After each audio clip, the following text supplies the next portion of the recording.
I see the born of no return. Sister, hey now, can't you see we're rushing for the end? I see the point of no return. Now I see the point of no return. It's just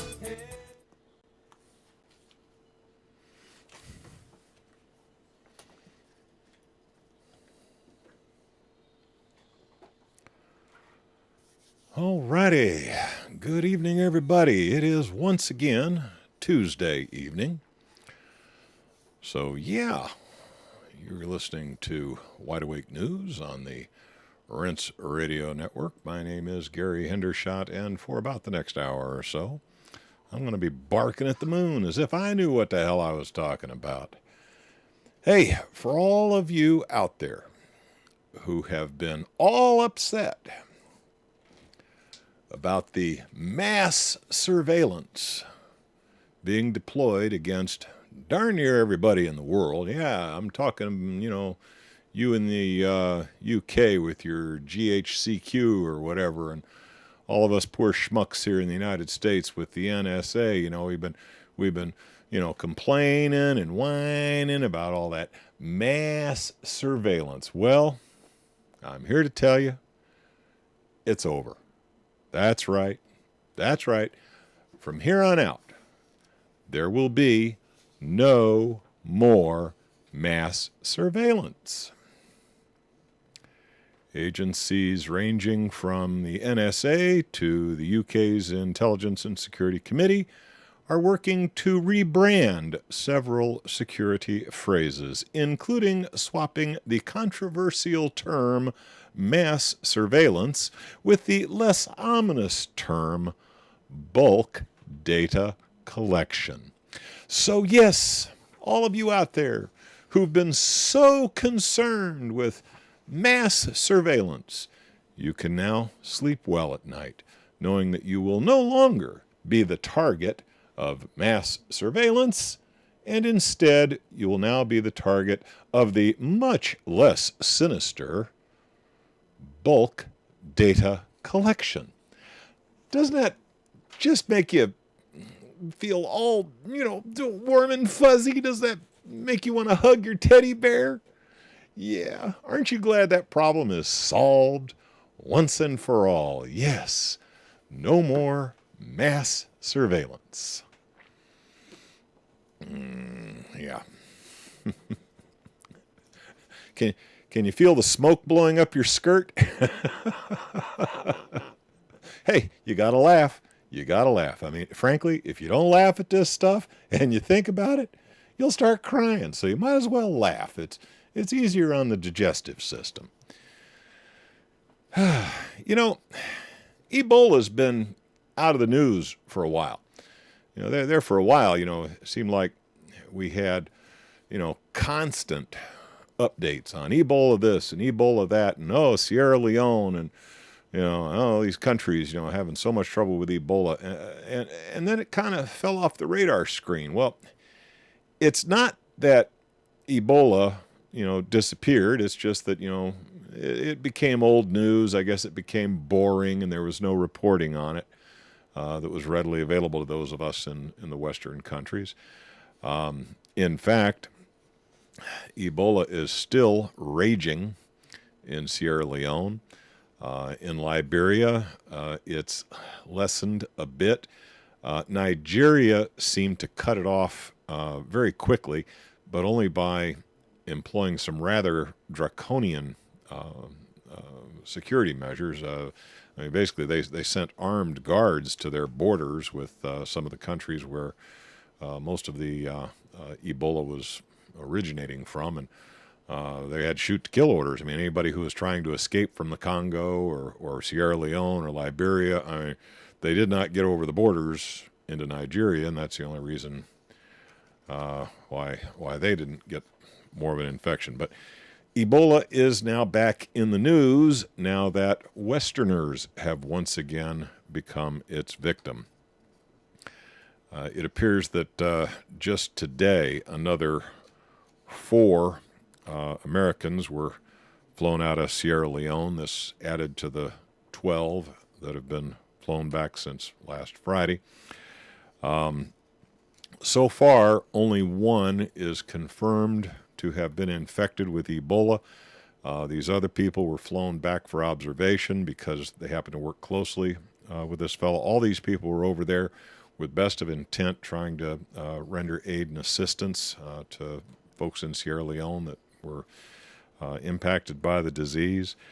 But the one person who is confirmed to have been infected with Ebola this time around does not seem to be responding to some of the state-of-the-art therapies that they have for the disease. It's kind of touch and go for this person. The other 15 that have been flown in were close associates, worked closely with the one person who's been confirmed infected. They're going through a 30-day quarantine right now to evaluate them to see what the chances are that they might also be infected. Bottom line, don't think that Ebola is all over with. That is still an issue, mostly for folks in the West African nations that have been hardest hit by it. We wish this person who's recently become infected, we wish them well. We hope they pull through. Right now, it's kind of touch and go. So, before you make the mistake of thinking, hey, Ebola, that was last month's news, think again. It's still out there, and we'll just have to see how that progresses. Now, something came out today in alternative media, and this is one of these things where, you always have to consider the source.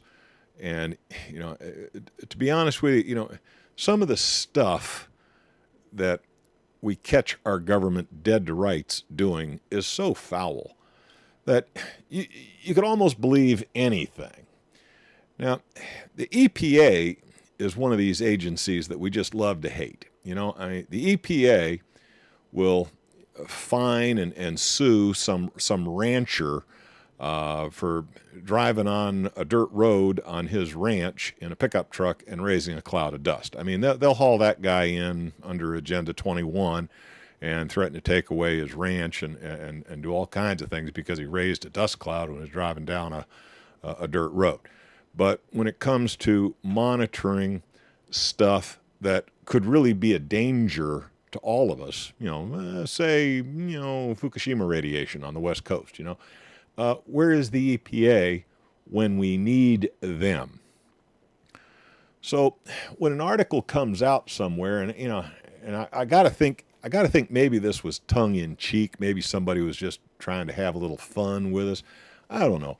But, this article comes out, and here's the headline on this article. Now, put on your tinfoil hat and think about this for a moment. EPA wants to monitor how long hotel guests spend in the shower. Yeah, I'm going to read that again. You got your tinfoil hat on? EPA wants to monitor how long hotel guests spend in the shower. Now, knowing what we know about how irresponsible the EPA has been over about the last 25, 30 years, you could almost believe such a thing. I mean, when you think about it, you run that through the old, gray matter processor, I could just imagine those SOBs putting a meter on my shower in a motel and actually, counting how many minutes I spend under the sprinkle. But in fact, the EPA, ran one of these think tank things for school kids, and they wanted these kids to put on their thinking hats and say, okay, what recommendation would you put forward to help the environment? You know, it's one of those types of deals. And there was a little prize associated with it, about a $15,000 prize. And some of these kids came up with this idea. Well, you know, boy, if we could monitor shower usage and train people to, you know, sprinkle some water on themselves, turn it off, then soap themselves up, then turn it back on to rinse, and then turn it off again. You know, we could get the average run time on a shower down to about 5 minutes. Boy, that'd save a lot of water. And they were actually a contender for the prize, you know, and you know, it's one of these school kid challenge type things, you know. And somebody in the alternative media apparently got a hold of this and made up this wild story about how, oh, no, the EPA wants to put a meter on your shower in a motel room and monitor how long it... So, bottom line is, even when something like this comes down, and it sounds like something that is absolutely believable based on what you know, you do sometimes have to even question yourself on such items, because sometimes it's got to set off your BS meter. You know, that's just how it is. So no, the EPA is not interested in monitoring your shower usage today. But you never know. They might be financing a feasibility study for a future piece of legislation at some time in the near future. Now watch, because I said that, you know, it's going to get reported in the news that there's a feasibility study. Come on. On this one, we can all laugh. We can laugh at that one. But here's one we can't laugh at, okay? Your federal government, your tax money at work. It appears that the GAO, that's the Government Accountability Office. These are supposed to be the auditors, the whistleblowers that are employed by the government. The GAO has reported that the government paid out $124.7 billion with a B, $billion in potentially bogus payments last year. The government's chief watchdog agency said Monday, blaming a controversial tax credit for the poor as well as increased bad payments in Medicare and Medicaid. One major problem is tracking when Americans die. Yes, this has become a serious issue. The Social Security Administration admitted last week that its rolls are filled with names of more than 6 million Social Security recipients who are listed as being 112 years old or older.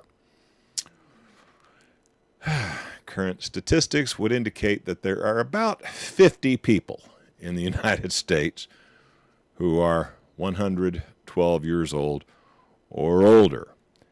But the Social Security Administration is still making Social Security payments to more than 6 million individuals who are older than 112 years old. Again, your tax money at work. You wonder where your Social Security went? Now you've got an idea. Speaking of Social Security, with with all our new citizens in waiting, is that what Obama wants us to call illegal aliens now? Citizens in waiting, or citizens soon to be, or I mean, I know they did some rebranding on that one, kind of like they did on mass surveillance. They changed the name to make it sound a little less intimidating. But with all these folks coming in, it is estimated that 1.3 trillion additional dollars in Social Security obligations have now been incurred by allowing these 5 to, who knows, maybe as many as 20, 30, some say as many as 50 million of what used to be called illegal aliens, but now are referred to as Americans in waiting or something like that. $1.3 trillion with a T dollars is their Social Security tab. And in a related bit, H-1B visas. You know what an H-1B visa is? Okay, an H-1B visa, a company has to go before the government and say, we've got some high-tech specialty job that we need to fill, and there just ain't an American out there who's capable of doing it. And we need to do some recruiting over in India, or we need to do some recruiting in China, or we need to do some recruiting somewhere to get this very specialized technical skill that we just cannot find here in the United States. And, the government will issue an H-1B visa, which allows them to bring in these highly specialized workers. Now, in some technical vocations, think back in the day when, a lot of the big Art Deco skyscrapers and such were being built, this, back in the 30s and so forth. They brought in a lot of Italian stonemasons because, Italian stonemasons were some of the best in the world.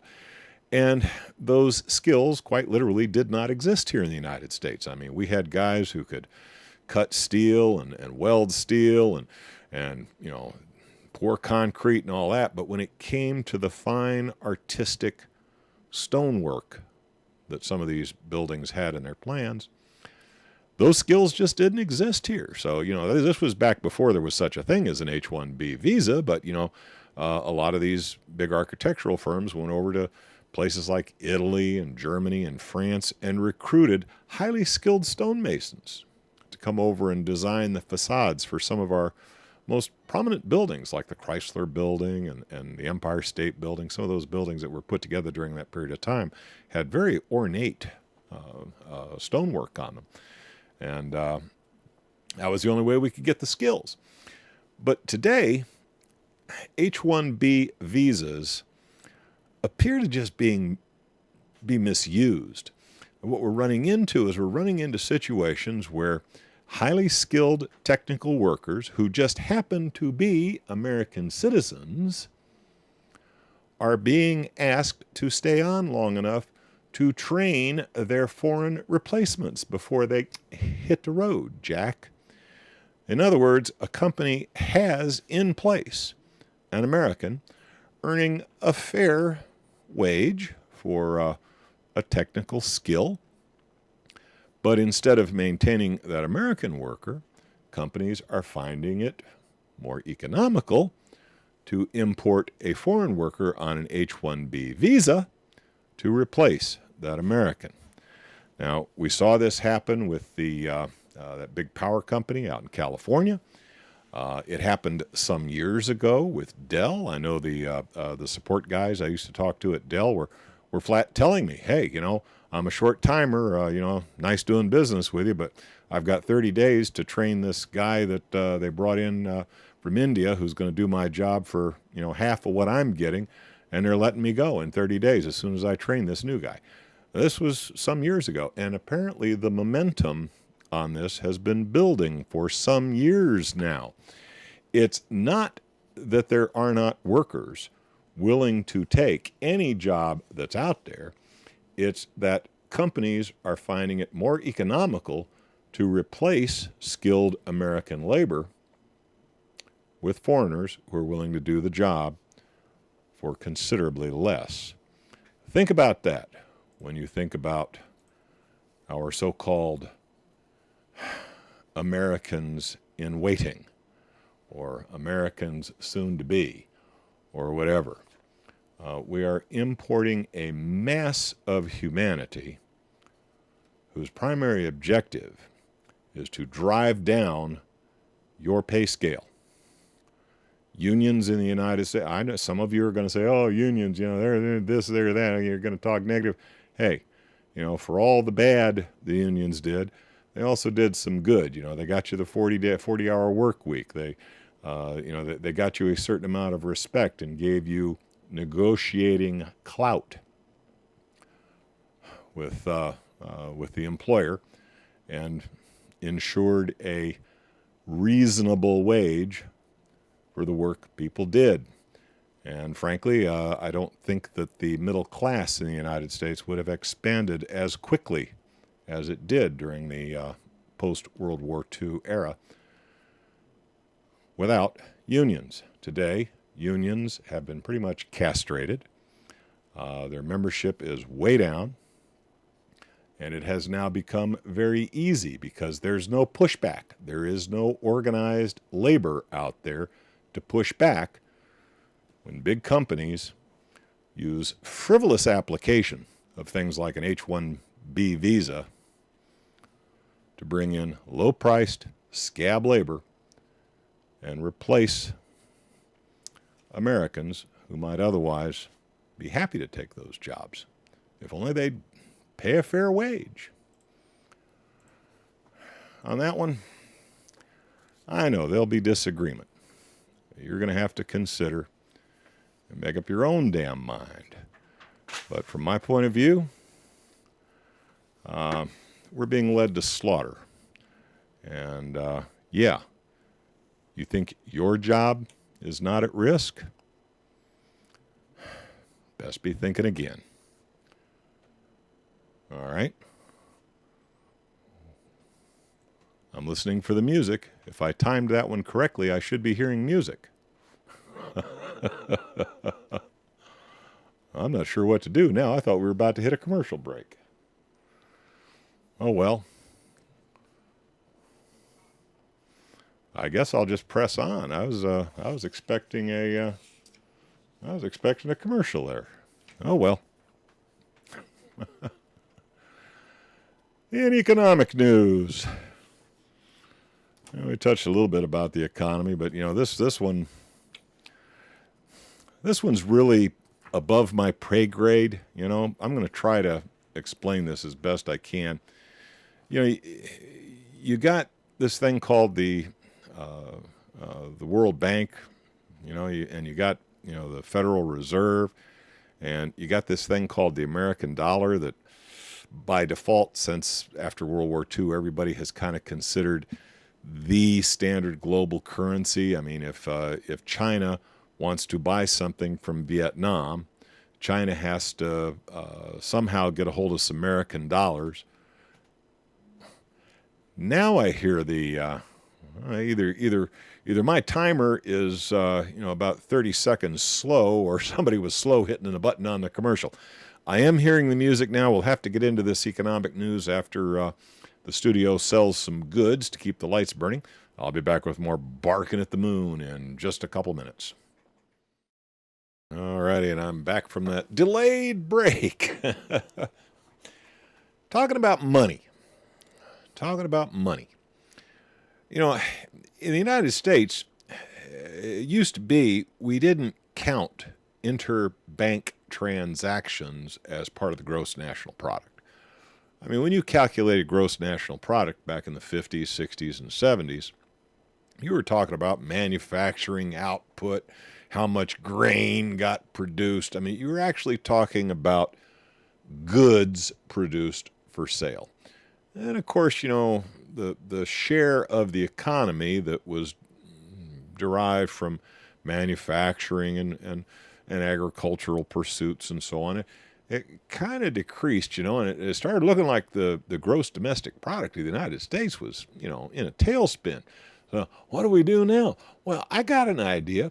Let's start counting the movement of money from one pile to another as a financial transaction. We'll add that to the gross national product so things will look like you're doing better. Yeah, that's what we'll do. That's probably decided on by some Harvard MBA.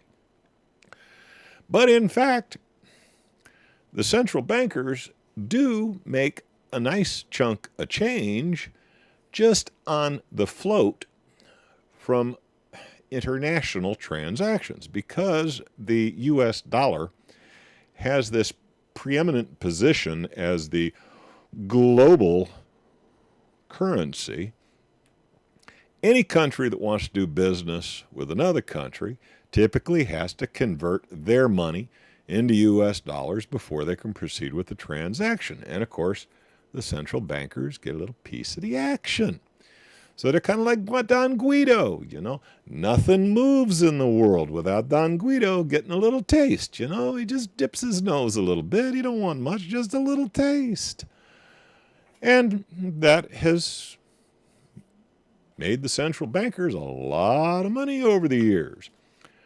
Well, some nations are starting to get a little fed up with it.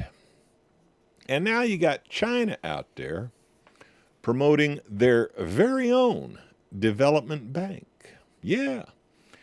And, you know, they've been bringing on some, you know, third world players, you know, and mostly the central bankers, you know, you're not going anywhere with this. You're still going to have to use the dollar. But here recently, there has been an ominous turn. The UK, Australia, New Zealand, Singapore, and India have now all signed on with China's new development bank. And South Korea may not be far behind. Japan? Well, not yet, but we'll just have to see. This week, two major U.S. allies, two of the Five Eyes, have disregarded American pleas and joined China's new development bank, alternative to the U.S.-dominated IMF and World Bank lending order. The Financial Times reports, quoting a senior U.S. official, the decision of the UK to join the Chinese Development Bank was made with virtually no consultation with the U.S. Gee, they didn't even ask our permission. Golly gee, UK. I mean, your bank's a Rothschild bank too. Who the heck do you think you are? Now, does this mean the U.S. dollar is going to collapse tomorrow? Well, probably not. Everybody's been saying for a long time that, you know, the U.S. dollar is bound to collapse. I mean, you know, they're printing money hand over fist with nothing backing it. The only reason the U.S. dollar's been kept afloat is because of this world requirement for a global currency that everybody agrees to as the medium of exchange. You know, as long as the American dollar was that piece of eight, the United States was assured kind of a predominant role, and the U.S. dollar was going to stay important as a means of foreign exchange. With China now getting into the game and more countries signing on, what this means is that there will now be, in the near future, a very strong competitor for the U.S. dollar in terms of a medium of foreign exchange. Now, why would somebody want to tie themselves to the Chinese yuan instead of the U.S. glorious dollar? Well, think about it. If you had a few truckloads of U.S. dollars, what could you come to the U.S., buy, and take back home with you? Not a whole lot. We don't make a whole lot these days, except trouble for other countries in the world. But, you know, if you had a few truckloads of Chinese yuan and you went to China and looking around the markets, seeing what you could buy, they got all kinds of stuff. They're making all the goods nowadays. So all of a sudden, that Chinese yuan is starting to look very tasty to folks who might have considered the U.S. dollar to be, you know, the go-to currency not too long ago. And whose fault is this? Them Harvard MBAs who decided that short-term gains achieved from shipping all the manufacturing overseas was a great idea for short-term bottom-line visibility, when the long-term impact is what we're starting to see now. Who the heck wants American dollars? What the hell can they buy with American dollars? You know, we don't hardly make any cars anymore. We don't make any TVs. We don't make any refrigerators. You can't buy a washer and dryer that's made in the United States anymore. But man, you can buy all that stuff in China. All of a sudden, having a few truckloads of Chinese yuan starting to look very attractive. So before you blame the Chinese for what's happening, why not focus some of your rage at where it really belongs, those Harvard MBAs? Anyway, that's my opinion. You're going to have to consider the real facts and make up your own damn mind. Did you hear? A lot of U.S. news tonight. I hope I'm not offending my foreign audience, but a lot of U.S. news tonight. Did you know that the U.S. has once again hit its debt ceiling? See, this is, every time they do this, they run their MasterCard right to the limit. They apply for a Visa card real quick so they can make the payment on the MasterCard. Now, if you ran your finances the way the U.S. federal government runs theirs, you'd be in a heap of trouble. I'm not sure if you'd be in jail for fraud or what, but we will discuss more about this issue when we get back from the break that hit right on the moment. I'll be back in just a couple minutes with some more. Take care. All right, so the U.S. federal government has once again hit its borrowing limit. What that means is that very soon now, they're not going to have any money in the cookie jar to pay the central bankers the interest on all the money they borrowed over the last couple hundred years, which I understand at this point is estimated to be about $16 trillion, although some say that's just the stuff that's on the public books, the hidden books. Some say it might be as much as, a quadrillion and a half. I mean, that is more zeros than an old country boy with straw for brains can count on his fingers and toes. So that's an amount of money that's just, that's like aliens from outer space. Okay, so the nation has hit its borrowing limit. And you're going to see some high drama coming out of Washington because, the Republicans are now in charge of the Congress, and the Congress, in theory, controls the purse strings. So unless Obama writes an executive order that says, the Congress is irrelevant when it comes to budgetary issues, I, Obama, with my cell phone and my pen, is just going to, kite a check and challenge them not to cover it. Who knows? But you will see some high drama with the Republicans jockeying over what are we going to get for letting you borrow some more money. That's the game that's going to be played. And there will be a lot of smoke and a lot of mirrors and a lot of pushing and a lot of shoving. And how much you want to bet what the Republicans get in trade is the Keystone Pipeline, which Obama, vetoed a couple months ago. And the Republicans said, oh, gee, we didn't get our Keystone Pipeline. Yeah, well, see, now they've got leverage. They can hold the government to ransom. If you don't give us our Keystone Pipeline, we won't let you borrow any money. We won't let you take out a Visa card so you can pay the interest on your MasterCard. It's the game that's played every time this comes up. Come on. I mean, they're going to extend the debt limit. They will put you even further in hock than you are now. But, they got to have some high drama so they can get their, 15 minutes of fame on CNN, while, the Republicans are holding the government to ransom. We can't fix the potholes. We can't feed the hungry. All you Social Security recipients, you're not going to get a check next month. Oh, we still got plenty of money for all the wars we're waging everywhere in the world. But anything that you actually thought the government was supposed to be paying for, all of a sudden we're just not going to have any money for that at all unless we get that budget extension, unless we can borrow just a little bit more money.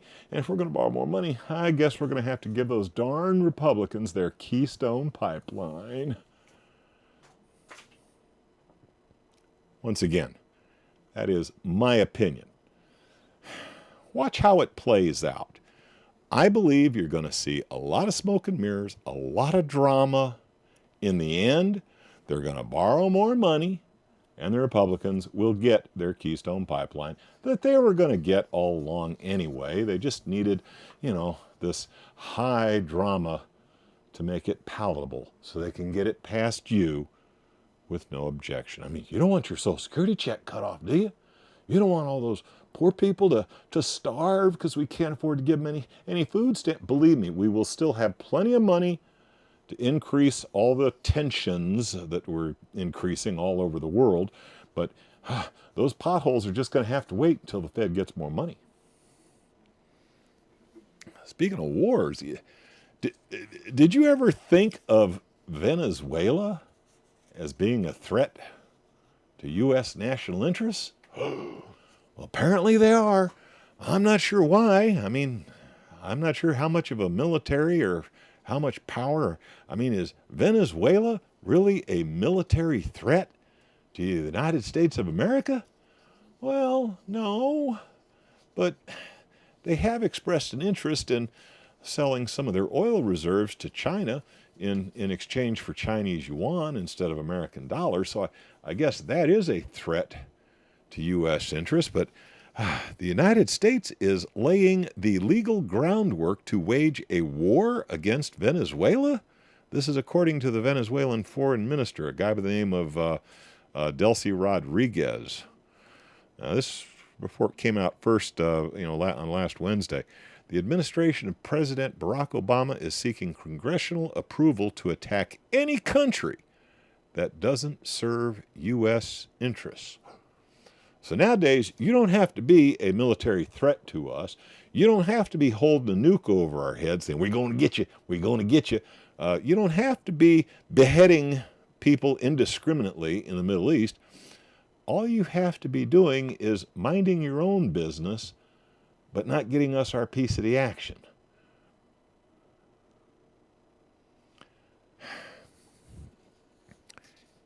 Look, Venezuela is a socialist nation. There's a lot about Venezuela that you might not like, that I might not like, but it's not our country. We got nothing to say about it. In general, the people of Venezuela are very supportive of the current regime that's in power there. I'm not sure what business the United States has expecting a regime change for a regime that is more favorable to U.S. interests when they really pose no direct threat to us. The only threat they pose to us is that they may indeed be willing to do business using something other than the U.S. dollar for foreign exchange. Bretton Woods at the point of a gun. That appears to be U.S. foreign policy. That's my opinion. You got to make up your own damn mind. Consider the facts. Use that computer between your ears. Make up your own damn mind. This is kind of a scary one. The White House is removing federal regulation that subjects its office to administration, its Office of Administration. The White House Office of Administration is now going to be removed from its responsibilities under the Freedom of Information Act by decree. Okay? Now, the Freedom of Information Act is legislation that was passed by Congress. And the intent is that, it's one of these, unless you can prove a damn good reason, you have to let the people know. It was intended to give some transparency to American government so that Americans who pay their taxes have some ability to look inside of government and see just how their taxes are being spent. And it was supposed to apply to all branches of the government, the Congress, the executive, and the judiciary. You were supposed to be able to file a Freedom of Information Act request, a FOIA request, and, unless the government could show some damn good reason why you can't have that information, you're entitled to see it. Well, the White House has unilaterally, with the stroke of a pen, decided that its Office of Administration is now exempt from Freedom of Information requests. This from the most transparent U.S. government in history.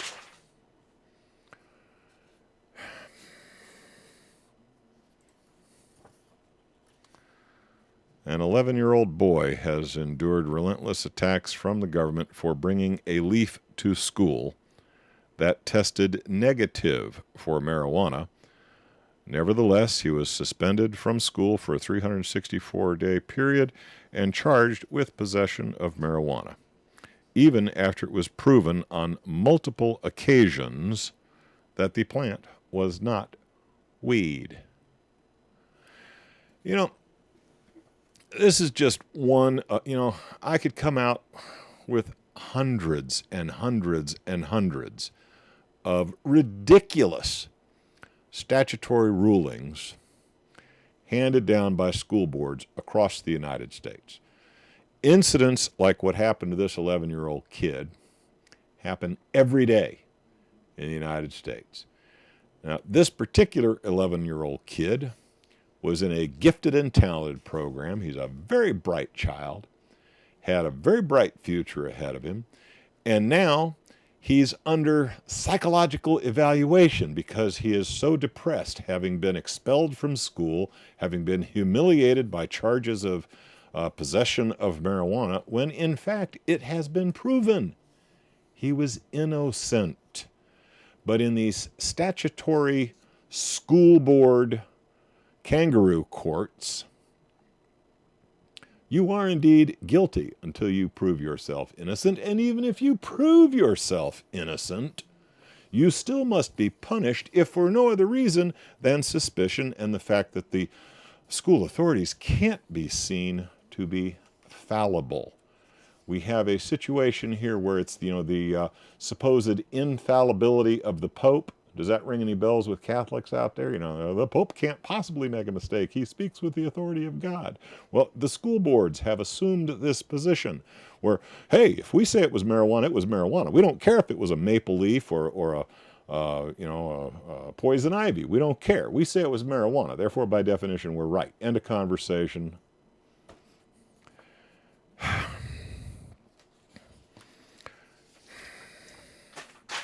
I could give you hundreds and hundreds of examples. This happens constantly in the United States of America.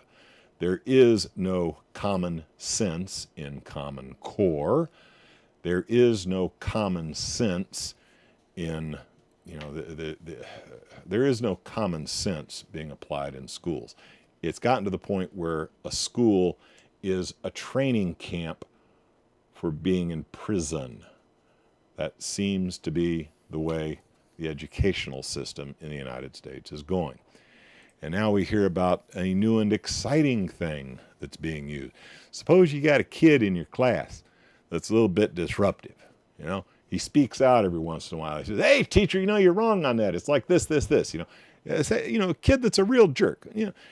In 50 years ago, you might have said, that's a bright kid. That kid needs to be, moved up a grade. He's obviously bored, but no. Nowadays, so much of a child's education is centered around behavioral indoctrination.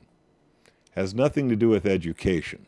Has nothing to do with 2 + 2. Has nothing to do with Newton. Has nothing to do with history. Has nothing to do with arts or sciences. It has to do with behavioral conditioning.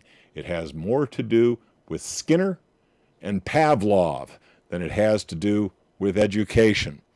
And now they got an app on your phone you can use to target a kid that you don't like for further psychological evaluation to ensure that he gets Title I consideration. Gotta love it. Hey, I'm hearing the music. I'm running out of time. I got to blow out of here for this Tuesday, but I'll be back next week with some more Barking at the Moon. Y'all have a good evening now. Good night. Okay. You guys not had enough of me tonight? I got time I can do a little bit of an after show. Let me see here. I covered my tirade about the educational system. That breaks my heart. I have been in a position, I've been in managerial positions over the last, 25, 30 years or so, and I've hired and fired. I've had to deal with those responsibilities, and I noticed about 20 years ago that the resumes were either copied out of a book, I could even find where they copied them from, or they were written so poorly it was like the person did not really know how to read and write. And as time has gone on, it's gotten worse and worse. I mean, even college-educated people seem to have difficulty with basic business communication. I mean, the art of constructing a business letter, the art of putting together a resume, seems to be a dying art. I think too much typing with your thumbs is. I really don't want to see a resume with a whole bunch of smiley faces and so forth in it. But hey, a lot of people say that we're being purposely dumbed down, that the powers that be do not need an intelligent, engaging workforce.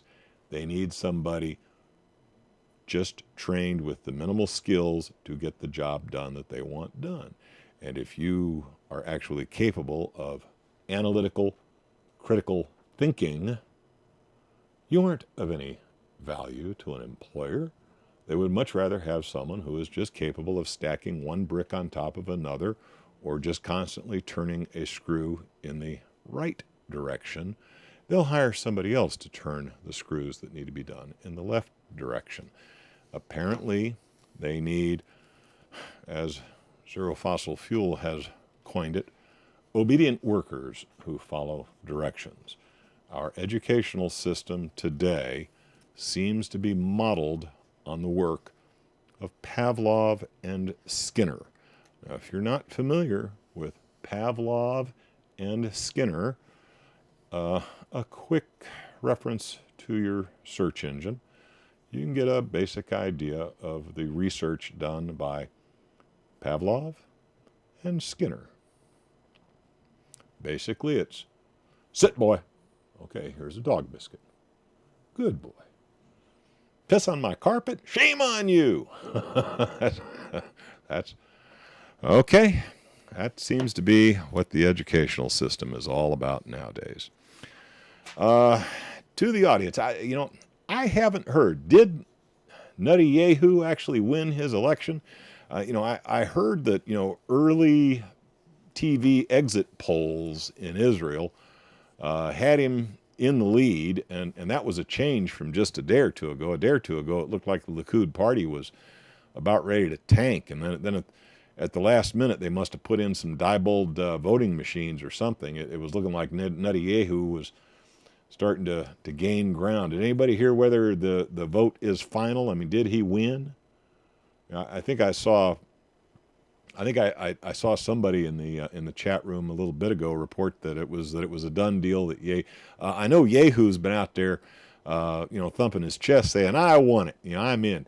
But that was with 75-80% of the vote still not counted. Not that it mattered. I mean, I got to believe that the vote in Israel is as easy to buy as it is here in the United States. I can't imagine why anybody should expect the Israelis to have a legitimate election. I mean, we can't get it here. I mean, I remember way back when.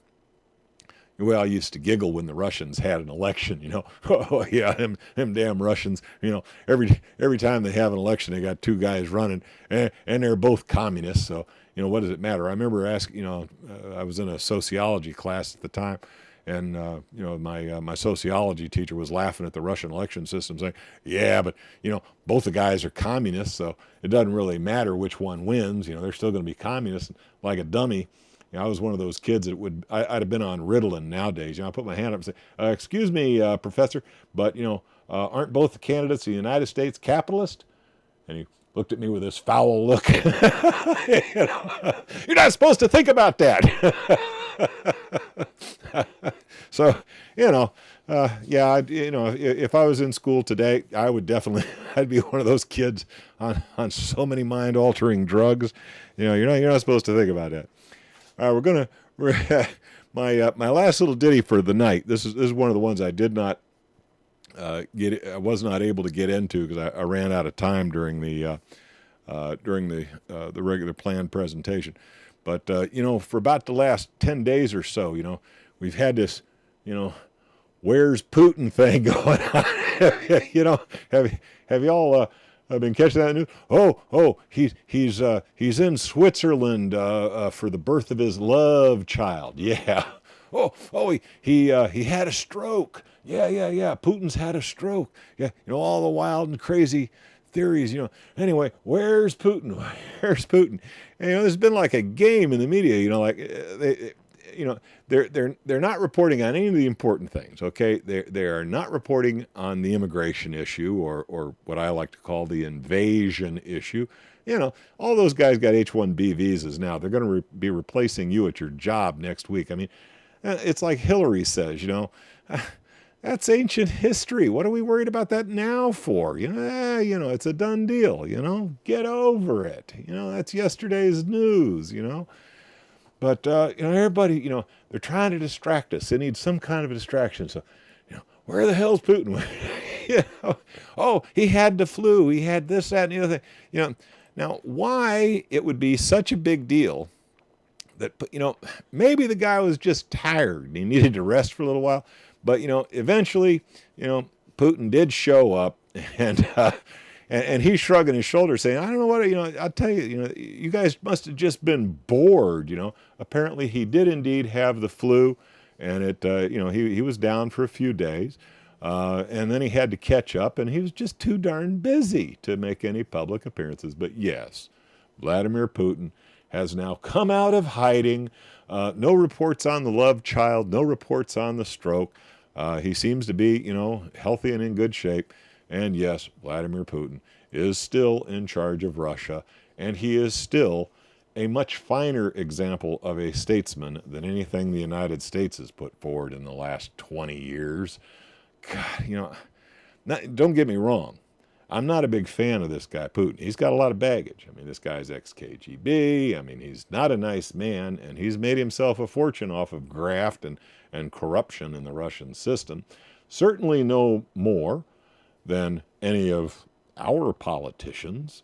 So, I mean, that just seems to be the way that politicians do things, I mean, does that make him any worse than any of our guys?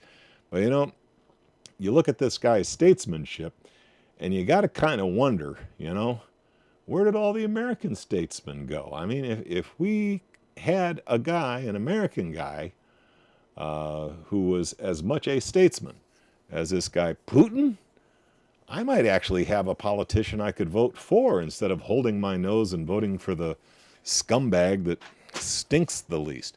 Anyway, that was the big excitement of the week. We spent 10 days wondering, where's Putin? And now you know. That was it for my planned presentation for the evening. I hope you enjoyed it. I hope you got a belly laugh out of some of it. I mean, as bad as the news is, every once in a while you just got to laugh at it. Otherwise, it'll make you cry.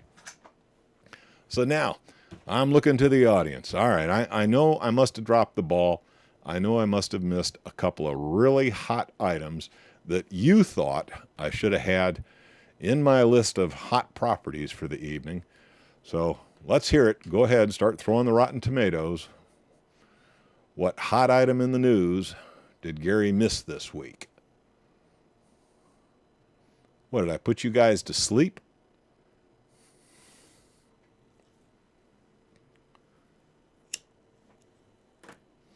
I just checked, and I did indeed turn my audio on. Has Hillary's dog finished eating her hard drive yet? That's funny. A couple of items on that one. I think Boner came out and said that Hillary ought to turn her server over to an independent third party. By the way, I am available for such contract work. I'm not the cheapest guy in town, but I know my way around a mail server. Mr. FedGov, I am definitely an independent third party. I don't like Democrats any more than I like Republicans. Frankly, I think you both stink. But if you're willing to pay me enough money, I will be happy to dissect Hillary's mail system and give you an objective review on what the contents were. No problem. Happy to have the work. Boner thinks that Hillary's mail server should be handed over to an independent third party for technical evaluation to see if maybe she was pulling off anything dastardly. Yeah, right. And and there's another one. Apparently Hillary had hired McAfee to do spam filtering on her email system. So in theory, McAfee on their spam filtering system has a copy of every piece of email that went through that server, including any potentially classified material. So, that's all I know about Hillary's email scandal of the week. Nixon, he killed 18 minutes of tape. Killed 18 minutes of tape. Hillary apparently deleted 30,000 emails or some such nonsense. So, I think it was Nixon that had, Nixon had one, was it Nixon or, yeah, I think it was Nixon. Nixon had one IRS file. One of his enemies, he managed to get the IRS file on one of his enemies. And when Bill and Hillary were in office, they had them laying all over the executive offices. Their residential area of the White House. They had tax documents strewn out all over the floor. They were going through all of their various enemies' tax documents. They had hundreds of them. The beat goes on. What else? Okay, come on, guys. What else did I miss? And, I didn't talk about Hillary this week because I thought I put too much time into it last week. And if there's a big revelation on the Hillary's email thing, I'll get into it in some future episode. Right now, that one's kind of in limbo. What else? What else did I miss in the news? Apparently I covered every hot topic in the news because nobody's hitting me up with any deficiencies.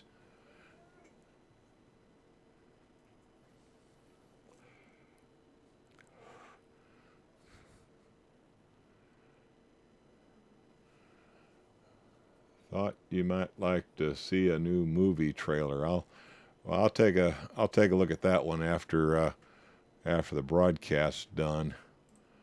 But let's see here. I was just listening to the.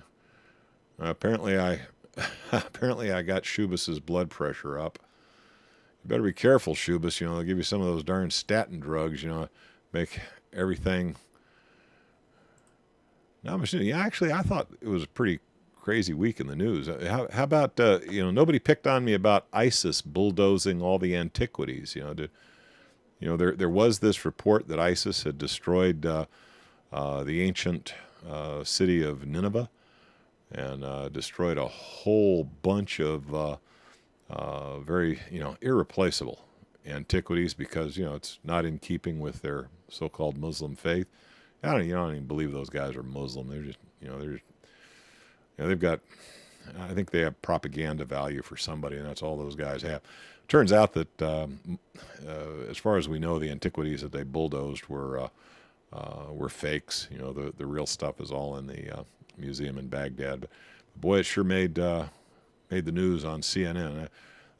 Get your blood pressure up against that ISIS outfit.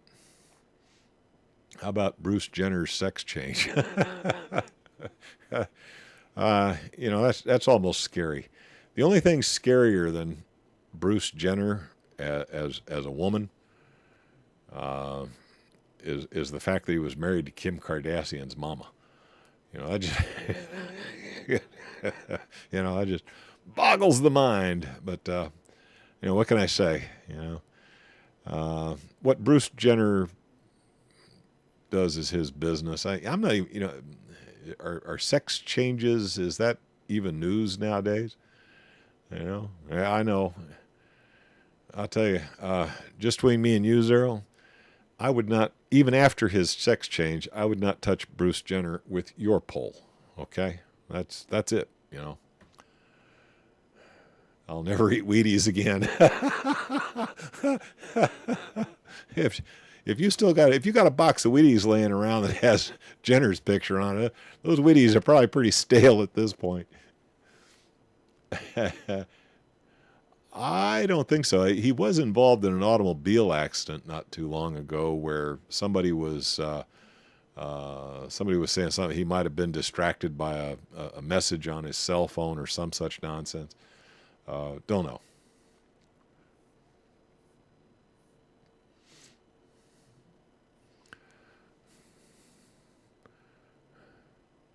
The government's going to make a law against fixing things. Here again, that's kind of like the EPA report that they're going to start metering the amount of water you use in the shower. It sounds like something the government would do. This government has gone so over the line on so many things that I can just imagine. I can picture it in my head. The government, he's, Boner coming out saying it's un-American to fix something, throw it away and buy a new one, even though you're buying some piece of crap from China. I can just see them passing some stupid law like that. I mean, they've been guilty of doing so much crap that it's actually believable.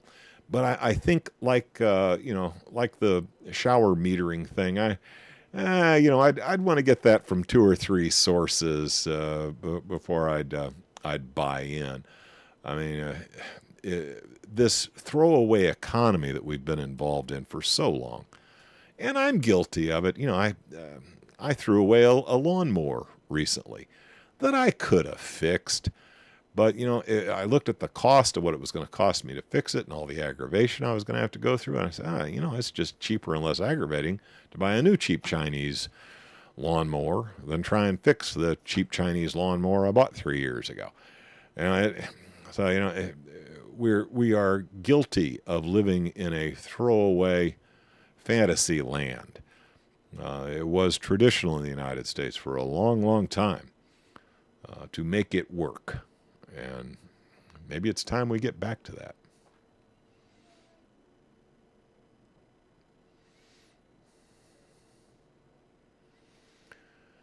Well, I don't know, guys. I'm tired. I've still got a lot of work to do to get this bundled up, posted to YouTube and all that other nonsense before I can get into my jammies and climb under the covers and get a good night's sleep. But before I shut it down for the evening, I will ask one more time if there was any killer issue that we just got to discuss tonight before I bag it. Post it up in the chat room now, or you're just going to have to hold your arguments until next week. What do we got? Keep it for parts you'll need them. The problem is I live in a suburban neighborhood. And, if I kept all the old junk lawnmowers and junk this and that, man, I'll tell you, my neighbors would run me out of this neighborhood on a rail, if I lived out in the country somewhere, where I could keep a junk pile, you betcha I would. I'm just crazy enough. I'd keep a junk pile, but I have to be concerned with the appearance of my yard where I live. So I can't have a pile of junk lawnmowers and various other gadgets out in the backyard. That's just life in the suburbs. All right, guys, I think I'm going to bag it for the evening. Thank you so much for spending your Tuesday evening listening to me bark at the moon as if I knew what the hell I was talking about. And we'll see you next Tuesday, and we'll just do it all over again. Have a good week, everybody. Ooh, the love of the turnarounds. None of us are leaving here alive. Whoa, what will you say? What will What will you do? Oh, what will you do? What will you do? Oh, I'm calling out to you. Won't you turn around? Oh, I'm calling out to you. Won't you won't you turn around? Oh, the point of no return is just ahead now.